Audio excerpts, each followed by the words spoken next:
जन्म जन्म के दुख बिसरावे अंत काल रघुबर पुर जाई जहाँ जन्म हरि भक्त कहाए और देवता चेतन करे हनुमत से सुख करे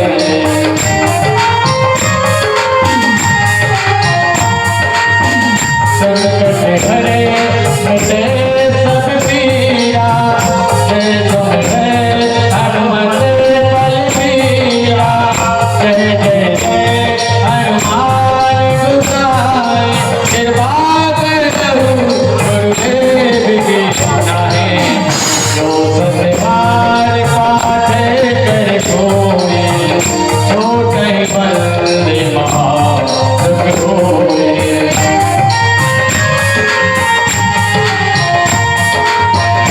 होए हनुमान चालीसा होए गौरीशा तुलसीदास सदा हरि तेरा तेरा पवन से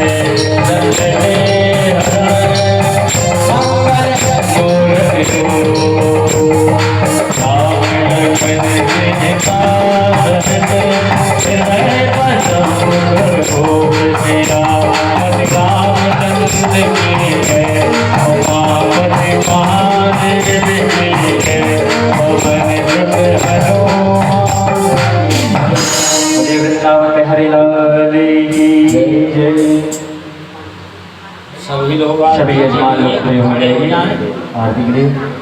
ओम सच्चिदानंद रूपाय विश्वोत्पत्त्यादि हेतवे तापत्रय विनाशाय श्रीकृष्णाय वयं नमः। ओम चंद्रमा मनसो जात चक्षुः सूर्यो जायत श्रोत्राद्वायुष प्राणश महाग्निरजाय नमः। श्री भागवत भगवान की है आरती पापियों को पाप से है तारते भगवान की है आरती पापियों को पाप से है तारते श्री भागवत भगवान की है आरती पापियों को पाप से है तारते भगवान की है आरती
सभी लोग।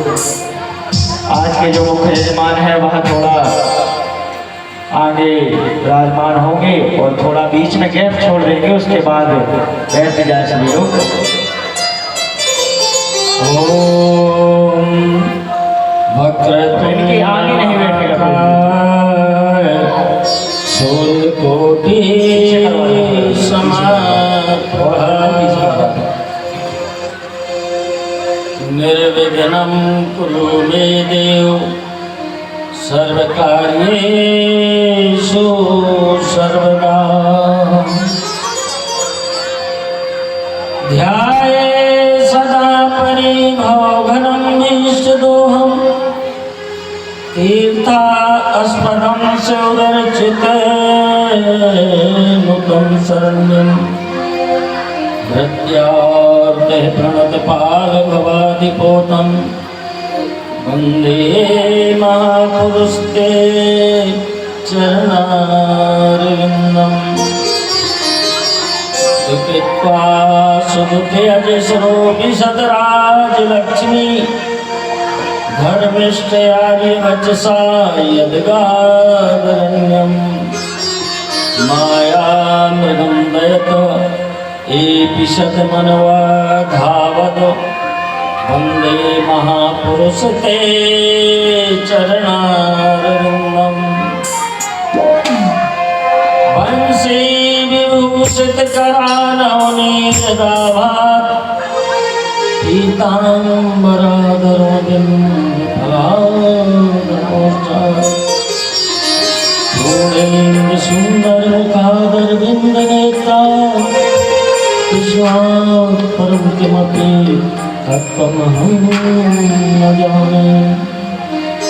कृष्णतोदीय पदपङ्कज पञ्चरात्ते अधैवे विशतमानसराजहंसम्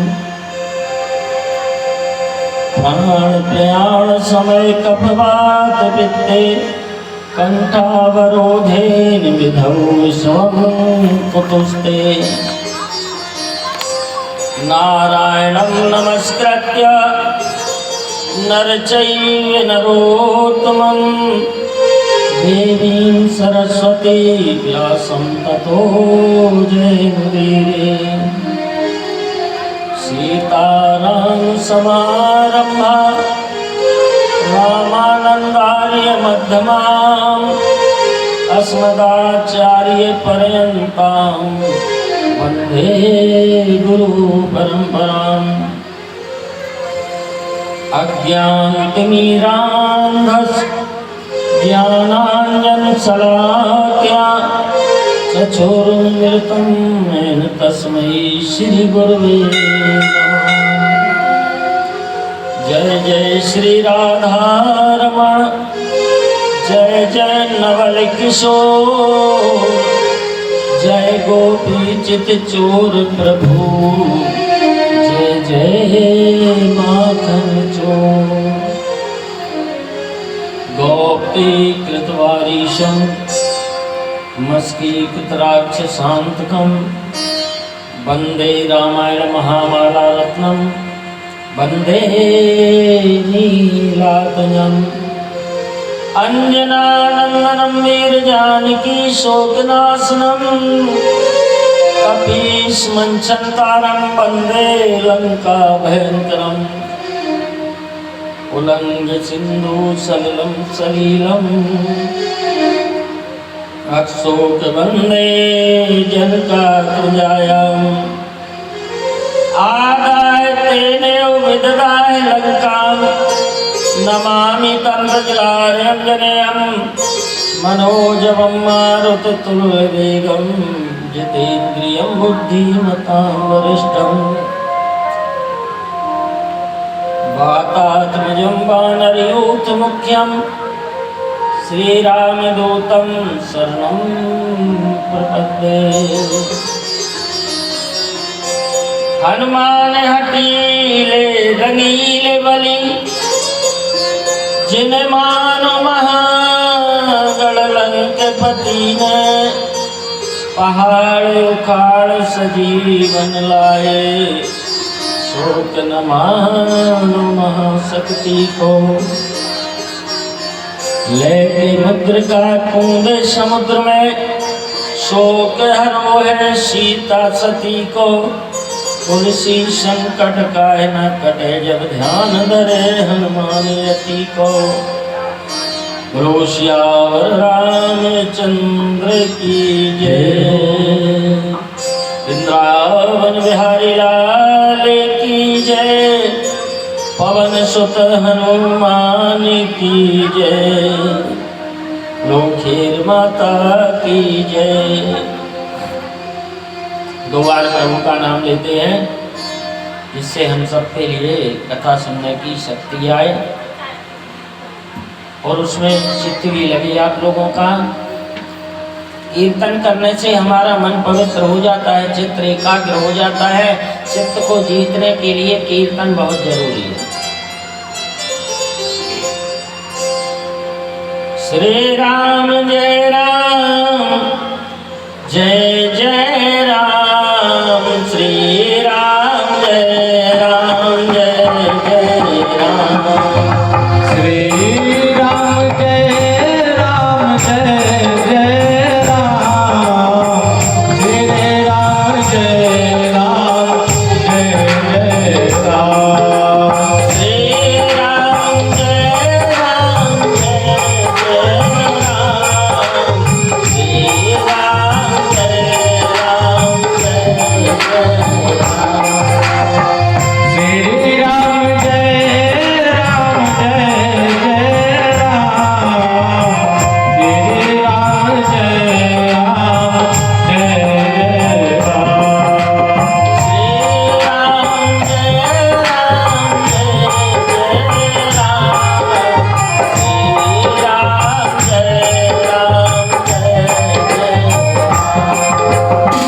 श्री राम जय राम, जय जय राम, श्री राम जय राम, जय जय राम, श्री राम जय राम, जय जय राम,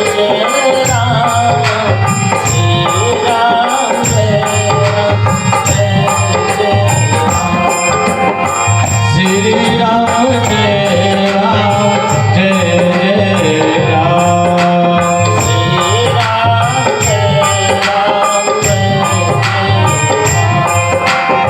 श्री राम जय राम, जय जय राम, श्री राम जय राम, जय श्री राम जय राम, जय जय राम, श्री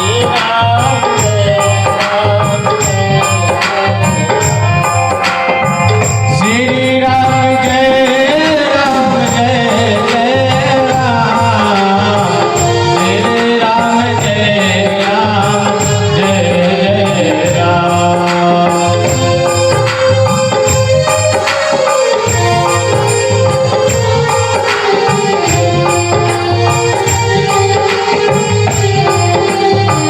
राम, श्री राम जय राम, जय जय राम, श्री राम जय राम, जय जय राम, श्री राम जय राम, जय जय राम,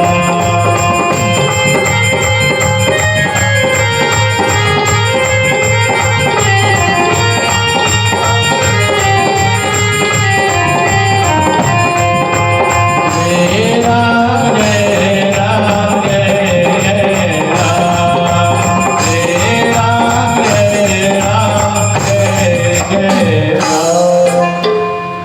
ध्यान दीजिएगा। कल कथा चल रही थी, भगवान कृष्ण ने कैसे कालिया नाग का बंधन किया और यमुना के उस कुंड की रक्षा की और क्षेत्रवासियों की। भगवान जब भी इस धरा पर आते हैं ना, तो धर्म की स्थापना करने के लिए आते हैं और चले जाते हैं, लेकिन ये ऐसा क्रम बना के हो, ये क्या है? एक ही बार कर दें तो फिर दोबारा ना आना पड़े, लेकिन ऐसा नहीं है। क्या है? ये भगवान का काल चक्र है। इस काल चक्र में भगवान ने एक लीला बनाई थी। उस लीला में एक को हम द्वितीय नारती भगवान अकेले थे, और भगवान ने और मन से जो जो समझ में आता गया वो रचते गए और आज हम सब यहाँ तक पहुँच गए। उसमें जिस चीज़ की, जैसे अपना मकान बना है ना, अपन को जिस जिस वस्तु की ज़रूरत होती है वो लाते जाते हैं। ऐसे ही भगवान ने सृष्टि में जो जो रचना, जो जो ज़रूरत समझ में आती गई वो अपनी माया फैलाते गए। कहते हैं कि राजा परीक्षित ने पूछा सुखदेव जी से कि भगवान ये तो बताओ, मैंने सुना है तो जो ये गोपियाँ थी ना भगवान कृष्ण को पति बनाने के लिए कौन से महीने में और किस विधि से भगवान को प्राप्त करने के लिए व्रत करती थी। हेमंते प्रथम मासे नंद व्रज कुमारिका चेरोर्हम भुजानाम कात्यायन अर्चनम व्रतम। कहती हैं हे राजन, हेमंत ऋतु अगहन का महीना था। वो हेमंत ऋतु थी, अगहन का महीना था और सभी व्रज कन्याओं ने मन ही मन ठाना था कि हम सब कृष्ण को पति बनाए। ये कौन है, कहाँ से आई है? जिस समय वामन भगवान ने और राजा बलि के साथ छल किया था उस समय जिन जिन देवियों ने इनको देखा था उन सब ने वामन भगवान को पति बनाना चाहा था। त्रेता में राम जी सरकार का प्रकाट हुआ था और जनकपुर में जाकर के, और राम जी सरकार जब नगर भ्रमण कर रहे थे उस समय अट्टालिकाओं से देवियों ने देखा, किसी ने पुत्रवत देखा, किसी ने कामवश देखा, किसी ने पति भाव में देखा। भगवान सबकी इच्छाएं पूर्ति करते गए और कहते हैं कि 4 कन्याएं जो थी उन कन्याओं ने देखा तो भगवान के लिए फूल मार करके कहती हैं एक बार विलोक ममोरा, एक बार मेरे तरफ देखो राम जी सरकार के तरफ। जब इनने फूल मार कर कहा तो राम जी नीचे देखने लगे, ऊपर नहीं देखे। लक्ष्मण जी ने ऊपर देखकर कहा कि हमारे भैया किसी को नहीं देखते हैं, एक पत्नी मिलती है। बोले अभी पत्नी है ही नहीं, एक पत्नी व्रत कैसे कर लिया इन्होंने? गोपियों ने कहा कि जनकपुर की। वो नीचे आ गई और भगवान के सामने खड़ी हो गई, हाथ पकड़ के चारों रास्ते को रोक लिया और कहने लगी एक बार विलोक ममोरा, एक बार देख लो।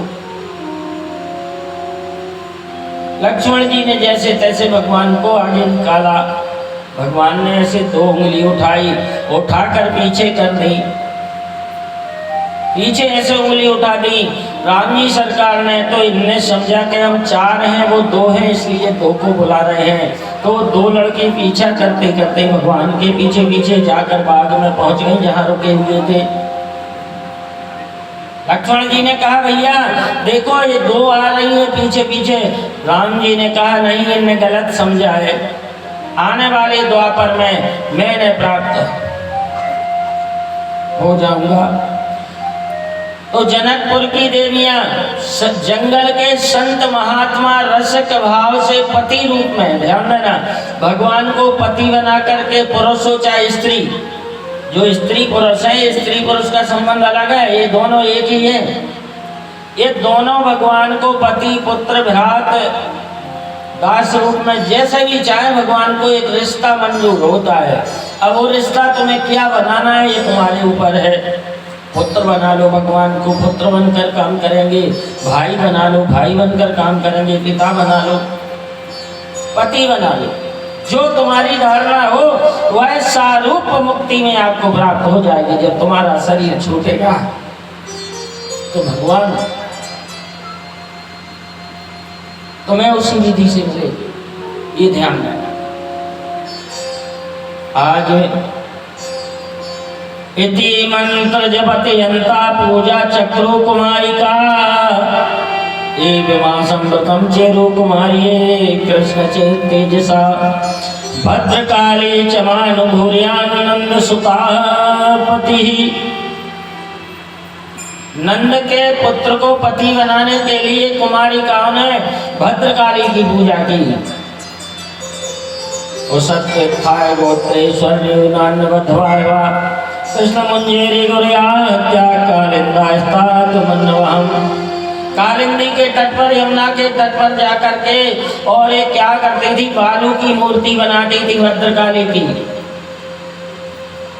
ध्यान देना, आज के समय में ना कोई लड़की और ना कोई लड़का पति बनाने के लिए ना लड़की तप करती है और ना पुत्र मतलब पुरुष स्त्री पाने के लिए तप करता है। लेकिन हमारे शास्त्रों में आया है कि गृहस्थ मार्ग का जो संबंध है ये बहुत अटूट गहरा संबंध है, इसके बगैर सारा संसार अधूरा है। तो लोक की जो रचना है गृहस्थ मार्ग से ही है, सबसे बड़ा गृहस्थ धर्म है, बाद में हम लोग हैं। गृहस्थ मार्ग में आकर के आप लोगों ने और ऐसे कात्यायनी जैसा कभी व्रत किया क्या? देवियों ने नहीं किया। पत्नी मनोरमां देहि मनोव्रतानुसारिणी दुर्ग संसार सागरस्कुलो भगवान। क्या पुरुष ने कभी माता से प्रार्थना की कि हे देवी पत्नी मनोरमां देहि, मन के अनुकूल चलने वाली, मनोव्रतानुसारिणी, मन के अनुसार चलने वाली ऐसी पत्नी दो? नहीं। पगुआ पी लिया, इधर उधर घूमते गए, कहीं से बबड़े का आ गए, वैसे जैसे हो गया। अब कहो जीवन सफल रहे तो कैसे रहे? देवी जी है ना फोन में भर देखती रहेंगी, दो अगरबत्ती नहीं लगाएंगी कि हमें कृष्ण के समान पति प्राप्त हो। तो ध्यान देना है, कहते हैं कि हस्मिता प्रसन्न वाली परिहास चवमाझा अत्रागत्यावनाम कामन स्वयं संवासा प्रग्रहता।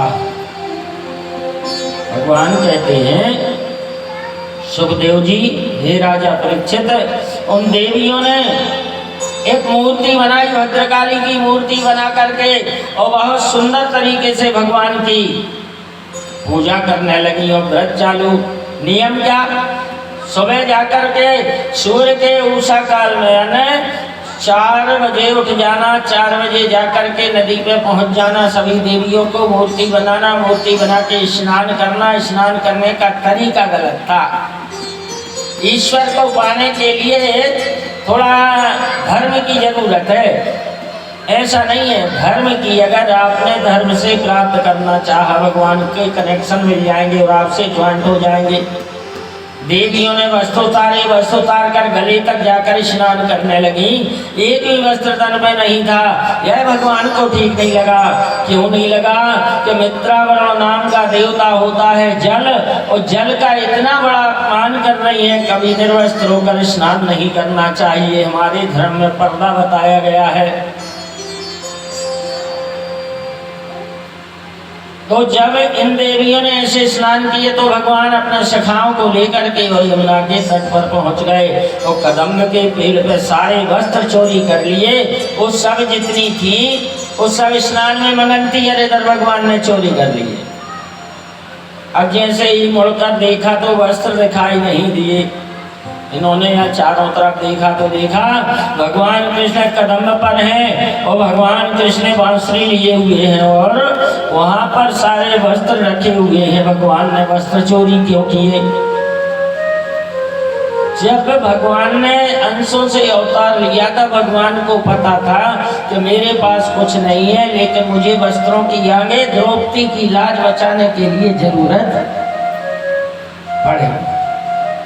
हमारे कपड़े में 2 धागे हैं, एक ऐसा और एक ऐसा खड़ा। एक एक धागे से एक एक साड़ी बना दी थी भगवान ने द्रौपदी के लिए, लाज बचाने के लिए। यह वस्त्र इन्हें चोरी करके और अपने उस क्या होता है मनुष्य स्थूल सूक्ष्म कारण, ऐसे ही अपना जो वस्त्र है हम जो दान करते हैं स्थूल शरीर में ब्राह्मण वगैरह कोई भी जिसको देते हैं वो पहनता है, लेकिन स्थूल के बाद एक सूक्ष्म शरीर निकलता है वो वस्त्र से। वस्त्र नाम का देवता है और वस्त्र नाम का देवता है। सूक्ष्म निकल करके फिर स्थूल से सूक्ष्म, सूक्ष्म से कारण, यानी ईश्वर के यहाँ तक वो दान वाला वस्त्र पहुँच जाता है, 3 स्वरूप धारण कर लेता है। जो हम यहाँ 1 रुपया चढ़ाते हैं ना, ये यहीं तक नहीं रहता, यह आपकी तिजोरी में ब्रह्म जहाँ जौन भी लोकों में प्राप्त होगा वहाँ आपकी तिजोरी में रखा मिलेगा। यहाँ खर्च किया ब्राह्मण ने, लड़की ने, जिन जिन को दान किया, लेकिन यहाँ यह पैसा तुम्हें वहाँ भी जरूरत पड़ेगी, वो वहाँ रखा मिलेगा। इस ऐसा आदान प्रदान है भगवान का। कहते हैं कि भगवान शंकर ने पार्वती जी से कहा था कि देखो त्रेता में भक्ति हनुमान जी ने जैसे की, और ऐसे ही भक्ति आज गोपियां कर रही हैं। उमा कहूँ मैं अनुभव अपना, सत हरि भजन जगत सब सपना। कहूँ मैं अनुभव अपना, सत हरि भजन जगत सब सपना। उमा कहूँ मैं अनुभव अपना, सत हरि भजन जगत सब सपना। उमा कहूँ मैं अनुभव अपना, सत हरि भजन जगत सब सपना। हनुमान सम नहीं बड़ भारी, नहीं गुरुनाम चरण भारी। हनुमान हनुमान नहीं को बलभागी, को नहीं राम चरण अनुरागी, को नहीं राम चरण अनुरागी। तो यहाँ गोपियों के दृष्टांत को देख करके भगवान के चरित्र का अवलोकन करके भगवान शंकर और माता पार्वती को समझा रहे हैं कि देखो आज भक्त और भगवान का आमना सामना। भगवान सिखा रहे गोपियों को कि देखो ये जल नाम के देवता है, मित्रावर्ण नाम के ब्राह्मण हैं, 4 वर्ण हैं हमारे देवताओं के, ध्यान देना है। भगवान विष्णु ठाकुर, ब्रह्मा जी ब्राह्मण, शंकर जी वैश्य, इंद्रदेव क्षत्रिय वर्ण में, जितने हमारी कथा है, अग्निदेव ब्राह्मण वर्ण में, जल देवता वैश्य वर्ण में, पवन देव। तो ये ध्यान देना है। बस वो कहीं चला न गए, ये कहीं जगह हो जात, सब जल्दी बैठ गए। और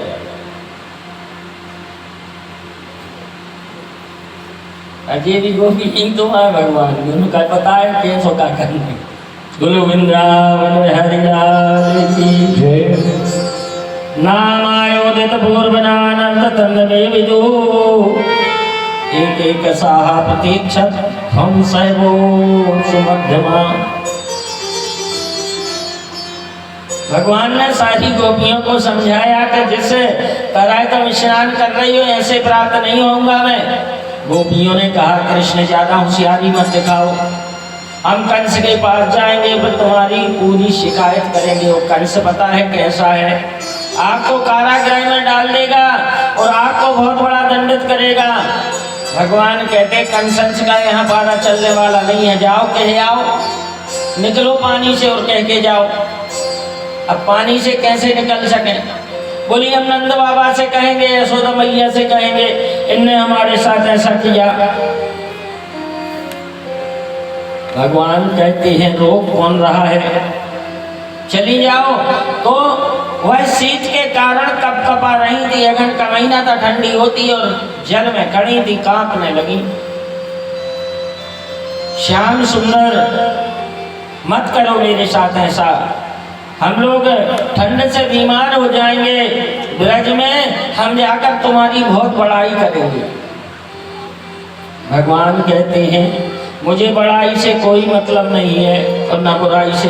तुम एक वचन दो कि तुम आज के बाद निर्वस्त्र होकर जल में स्नान नहीं करोगी। संकल्पो विदिता सदभ्यो भवति नाम अर्चनम। पति भाव से चरण स्पर्श की कामना कर व्रत करने वाली और उन देवियों ने, व्रज कुमारियों ने भगवान की अभीष्ट मनोकामना जानी।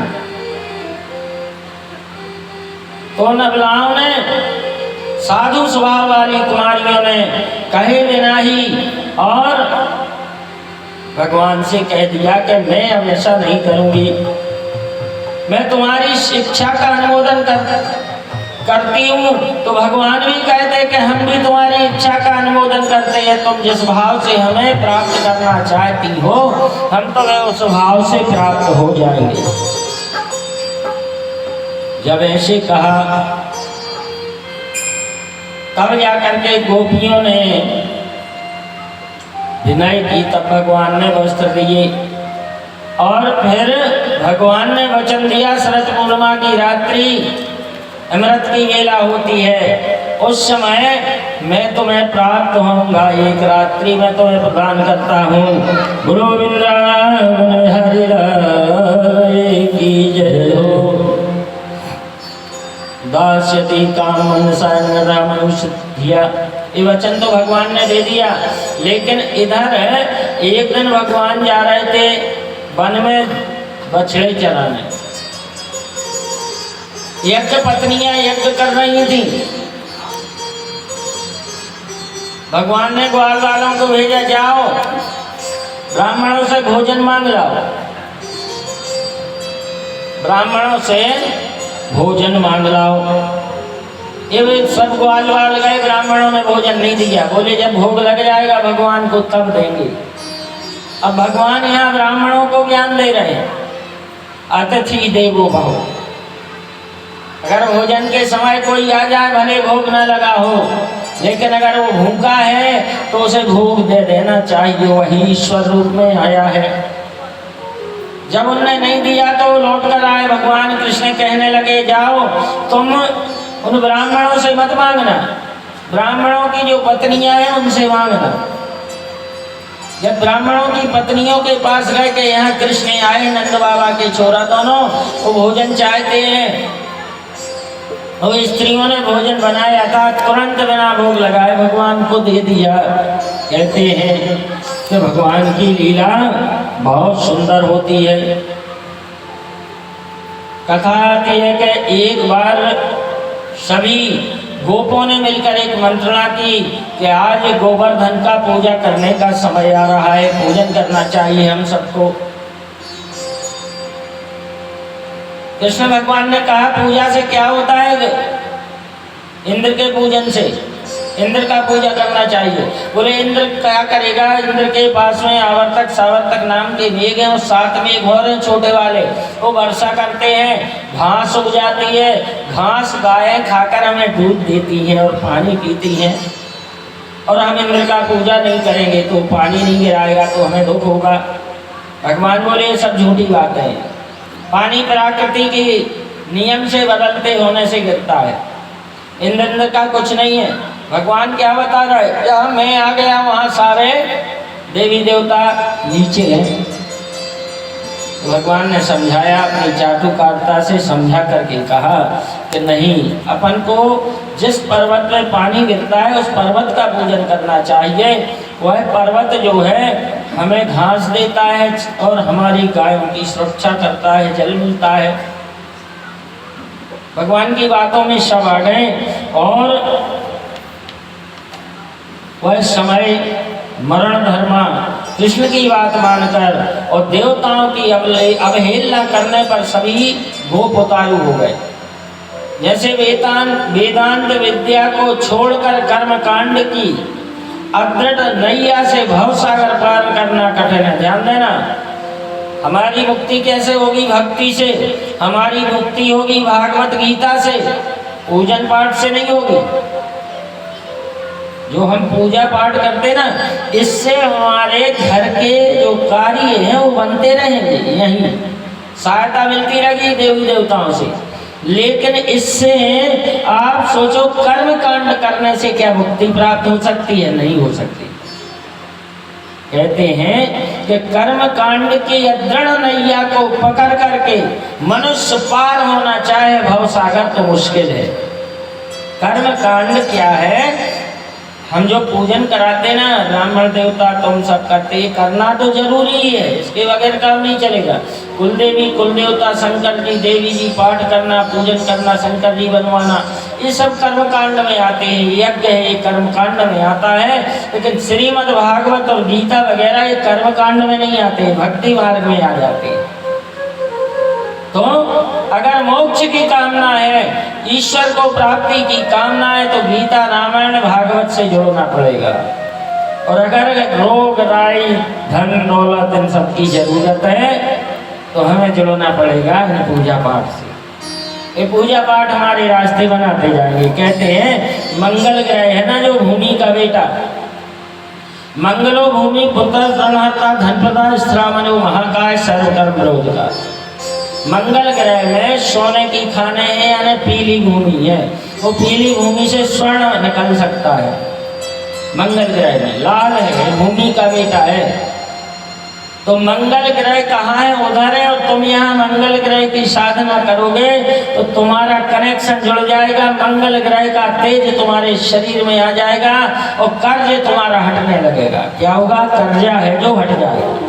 लेकिन वो सोना तुम्हें भरोसा नहीं देगा, लेकिन एक हमारा प्रैक्टिकल है शास्त्रों में प्रमाण। जैसे हम आपका चिंतन कर रहे हैं, कहीं आप बम्बई में बैठे हैं तो 2-4 दिन में आप भी मेरा चिंतन करने लगोगे, आत्मा एक होती है। वैसे मंगल ग्रह का पूजन करने से यहाँ हमारे सारे कर्ज हटने लगेंगे। भगवान ऐसा रास्ता, लेकिन वो कर्म पूजन करने का तरीका भी ज्ञान हो।